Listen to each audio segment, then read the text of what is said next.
మిత్రులారా, తెలంగాణ రాష్ట్ర సాధనలో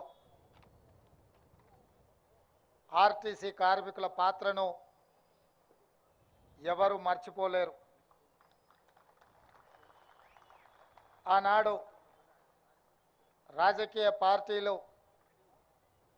రాష్ట్ర సాధనలో వెనకడుగు వేసినప్పుడు, రాజకీయ పార్టీల వల్ల తెలంగాణ రాష్ట్ర సాధన సాధ్యం కాదు అని ఆలోచన చేసినప్పుడు ప్రొఫెసర్ కోదండరామ్ గారిని పొలిటికల్ జేఏసీ చైర్మన్గా నియమించి వారి నేతృత్వంలో సకల జనుల సమ్మెకు పిలుపునిచ్చి ఆనాడు ఆ పిలుపుని అందుకొని వేలాది మంది ఆర్టీసీ కార్మికులు ఉద్యమం బాటలో నడిచి రాష్ట్రం నలుమూలల రవాణా సౌకర్యాన్ని స్తంభింపజేసి మీతో పాటు సింగరేణి కార్మికులు, విద్యుత్ కార్మికులు, కుల సంఘాలు, తెలంగాణ సమాజం అంతా అండగా నిలబడి ఆనాడు తెలంగాణ రాష్ట్ర సాధనలో మీ వంతు పాత్ర పోషించింది. కాబట్టి ఈరోజు తెలంగాణ రాష్ట్రంలో మనం నిలబడి